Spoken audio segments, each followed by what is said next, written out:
Carla Zambelli, presa em Roma, apareceu hoje na Comissão de Constituição e Justiça tentando salvar o mandato. Mas o que aconteceu foi um verdadeiro massacre político. De um lado, deputados da base do governo, lembrando que a cassação dela já está decidida. Do outro, a extrema-direita tentando inventar brechas para livrar a aliada do bolsonarismo.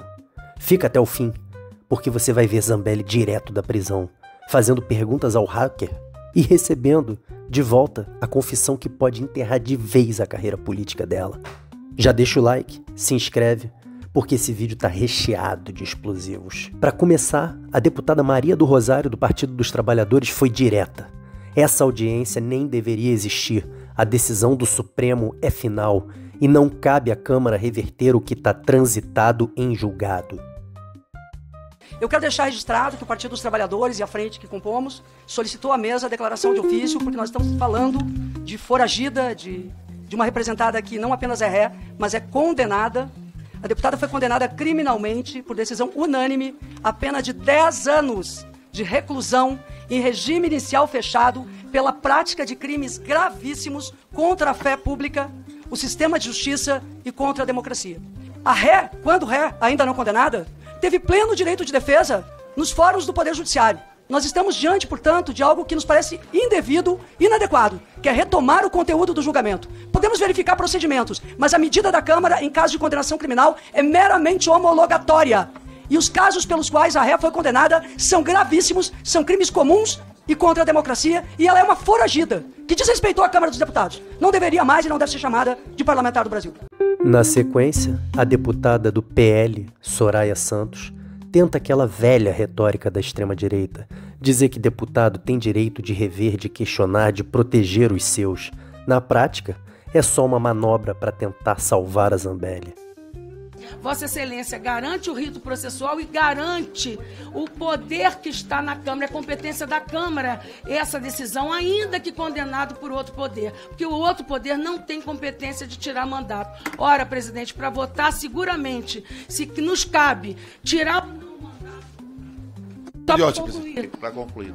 Mandato de um parlamentar, em qualquer circunstância que tem, a gente tem que ter acesso amplo às provas. E nós não temos acesso aos autos. Eu indago, então, Vossa Excelência, se essa comissão recebeu os autos processuais por completo. Questão de ordem, senhor presidente. A resposta mais contundente veio de Fernanda Melchiona, do PSOL, que não poupou palavras. Ela detonou essa ideia de revisão e expôs a hipocrisia da defesa de Zambelli. Fazer aqui é uma inversão dos papéis de forma clara para ter uma medida protelatória de algo que já transitou em julgado. Aqui nós não estamos julgando a Zambelli, ela já está condenada, está foragida. Inclusive, basta consultar qualquer órgão de imprensa tradicional e busca, com medidas protelatórias, garantir que não seja extraditada para o Brasil, porque o processo corre lá. Nós queremos que a Zambelli cumpra a pena aqui no Brasil. Está cumprindo pena na Itália, mas nós queremos que cumpra no Brasil. Aqui, caberia o presidente da Câmara de ofício, caçar o mandato dela é uma vergonha. Um desperdício de dinheiro público. Porque tem um mandato parlamentar funcionando de uma criminosa presa, que tem que ser extraditada. Foragida. Aí, o presidente mandou pra cá. Eu não fiz questão de ordem pra Vossa Excelência, Paulo, porque já que ele mandou, a CCJ, abriu esse processo de direito de defesa, etc., desnecessário, porque poderia de ofício ao ser provocado. Mas mandou. Nós vimos que ela rolou 5 testemunhas, viemos aqui. 3 das testemunhas não quiseram vir. Pede mais 4 testemunhas protelatórias. O senhor deferiu 2 e acatou 2 e não acatou 2. Bom, estávamos aqui presentes igual para fazer a oitiva.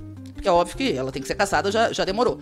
Agora, a fala da deputada Soraya é reveladora. Reveladora da estratégia da extrema-direita aqui na Câmara dos Deputados e fora dela.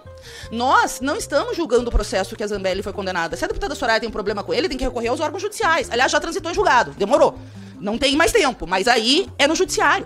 A Câmara dos Deputados tenta se imiscuir com essa narrativa no Poder Judiciário para deslegitimar uma decisão e para, na prática, proteger uma criminosa. Não estou dizendo a Câmara como um todo, porque eu entendo que Vossa Excelência não vai deferir esse absurdo, presidente. Mas o que a deputada Soraya tenta induzir é a isso.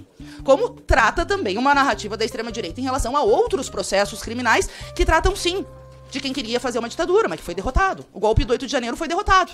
E segura aí, porque o melhor ou o pior ainda vem. Zambelli, direto da prisão em Roma, teve o direito de fazer perguntas para Walter Delgatti. E o hacker não só respondeu, Ele ainda deu mais detalhes do esquema, apontou o dedo para ela e até para Bolsonaro. Se você ficar até o fim, vai ver a confissão que pode enterrar de vez a Zambelli. O senhor confirma que realizou invasões a sistemas do CNJ entre 2022 e 2023? Sim, confirmo. De que forma a deputada Carla Zambelli participou do planejamento desses atos? Ela queria que eu conseguisse comprovar, de alguma forma, que o sistema era violável. No caso, ela pediu que eu invadisse ou o TSE, ou o CNJ, ou o STF, que eu conseguisse comprovar que o sistema era violável, pois ela queria desacreditar o discurso que à época havia sobre a segurança do sistema de justiça e do TSE do Brasil. Foi quando eu tive acesso à intranet do CNJ, do CU, do TSE, do TJE.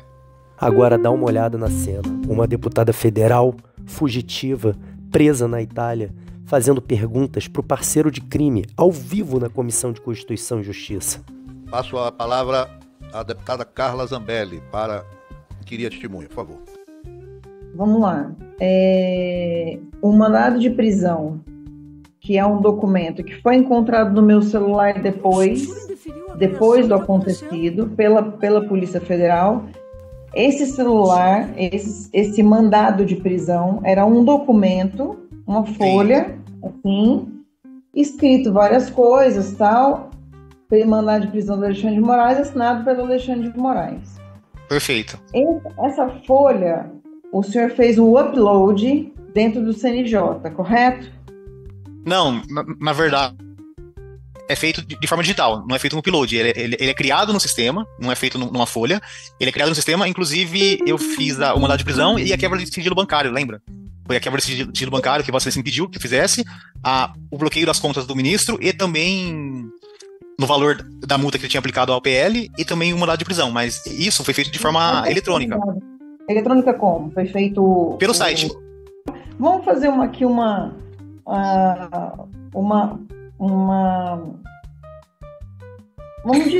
vamos supor que eu realmente te contratei e te dei uma ordem. Presidente. Eu queria só lembrar assim, vamos supor que eu tivesse te contratado e te dado uma ordem. A gente se encontrou em agosto, fomos até o presidente da República. Sim. Nós três conversamos. Depois, passado um tempo, você tinha dito pela ordem. O motivo pelo qual a gente foi até o presidente Bolsonaro foi para você responder ao presidente Bolsonaro se a urna eletrônica podia ser confiável ou não. E para reforçar, volta a cena Fernanda Melchiona, resumindo exatamente o absurdo da situação. Uma condenada tentando manipular a própria cassação à distância. Nós estamos diante de um processo que tem 2 corréus. Um que está preso, em Tremembé, e que está aqui, sem presença de advogado.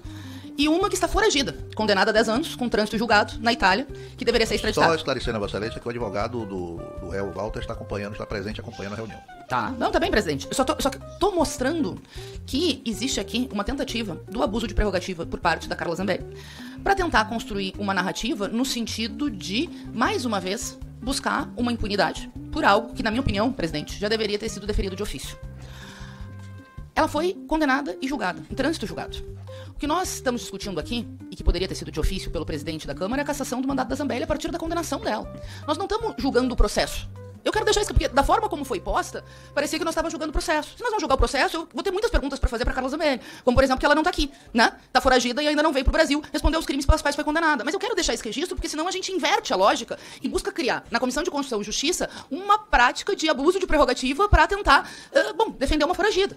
E eu acho isso um absurdo. Confesso a Vossa Excelência. Confesso a Vossa Excelência que me incomodou profundamente o método, o tempo concedido numa coisa que parecia uma lavação de roupa suja, sinceramente, e, ao mesmo tempo, a ausência de verdade. A deputada Carla Zambelli não foi condenada a 10 anos por conta desses 15 alvarás que devem constar no processo, mas ela foi condenada por orquestrar, manipular, orientar e organizar, junto com um hacker, a tentativa de invasão do sistema eleitoral brasileiro, do sistema judicial brasileiro, para deslegitimar as urnas eletrônicas e para deslegitimar o judiciário, para criar a narrativa do golpe, que está sendo julgado pelo Supremo Tribunal Federal. Eu vou fazer algumas perguntas que fiquem registrado. Acho que o Corréu, que é Corréu, está cumprindo pena. respondeu aquilo que já tinha sido noticiado, mas eu vou deixar 3, 4 perguntas para ele, já que estamos aqui, e concluo mais politicamente. Eu pergunto para ele sobre a reunião do 9 de agosto na sede do PL, sobre que estava a Carla Zambelli e o presidente do PL, Valdemar da Costa Neto. Pergunto, então, para o Correio sobre essa reunião e a participação do Valdemar de Costa Neto. Além disso, ele falou na CPMI que ele teve com o Paulo Sérgio, que era ministro da Defesa, e que abriu os espaços dentro do Palácio do Planalto, gente. Dentro do Palácio do Planalto, para um hacker, para discutir e organizar a tentativa de invasão ao sistema judicial. Terceiro, que eu acho que é importante para a Câmara dos Deputados, ele falou que foi pago pela deputada Carla Zambelli, mas eu queria perguntar se ele foi pago com dinheiro da Câmara dos Deputados. Na Câmara dos Deputados, dinheiro público financiou as atividades criminosas de tentativa de invasão do sistema? Se foi pago pela Câmara dos Deputados, quantas vezes, em quantas parcelas, o senhor Walter recebeu esse dinheiro?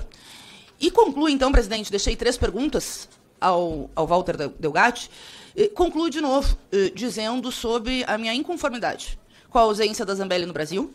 Nós estamos ouvindo e vimos aí essa tentativa de transformar isso numa cariação, não sei, de uma foragida. E ela fica ali na tela falando, é uma foragida da justiça brasileira, gente. Isso é gravíssimo.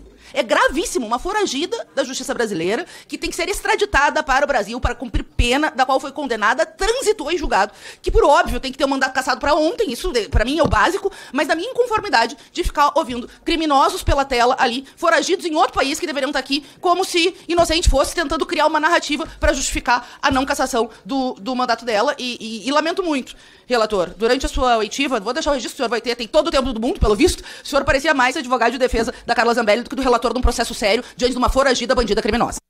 Quanto à deputada Fernanda Melchiona, ela perguntou sobre a reunião que houve no dia 9 de agosto no PL. Realmente houve essa reunião, eu fui até o PL, o prédio, o edifício, tive uma reunião com o Valdemar da Costa Neto e depois com o marqueteiro Duda, não lembro agora o nome dele.